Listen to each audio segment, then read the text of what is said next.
এবার আগে ফটোটা খাইলে এসে খাইতে তেমনি লাগে। কি করে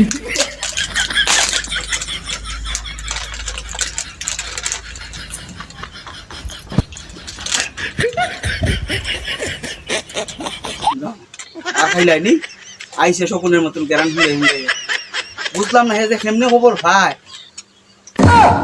ইতারে গোর থেকে তুই ফটো খাওয়া শুরু করছস।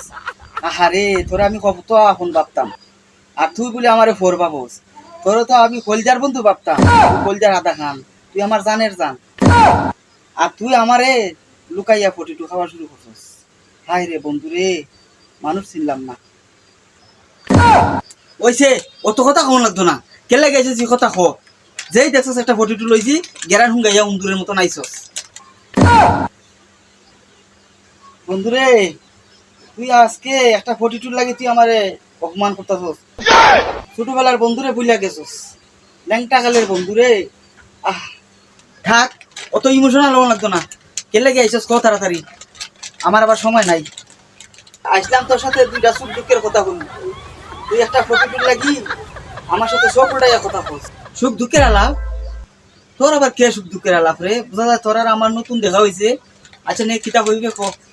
না রে বন্ধু থাক, আর হইতাম না। তুই কষ্ট পাইছিস, এই অন্তরে কষ্ট দিছিস। একটা ফটো লাগে আমার বন্ধুর মনে কষ্ট লাগছে। আমি আরো মনে করছি তুই ফটো খাইবে লেগে আইছিস। আচ্ছা বন্ধু বাদ দে এটা, আয় কি তুই শুনে লই তোর কথাটা। এই বন্ধু তুই ঠিক হইবা বসস, তোর ফটো খাইবে লেগে আমি আইছি। সর্বনাশ, তুই যে শেষ রাইটা জানতাম, কিন্তু অত শেষ রাতে জানতাম না। তো যা তোর ফটো দিতাম না, শেষ রাখো না আইসস খাইবে লাগে যা হর শেষ রাখো স্যার তাই কর। ফটো না খাইয়া বন্ধু যাইতাম না। সর্বনাশ, 10 বছর পরে একটা ফটো লইছি, এটাও তোর লাগে শান্তি পাইতেছি না।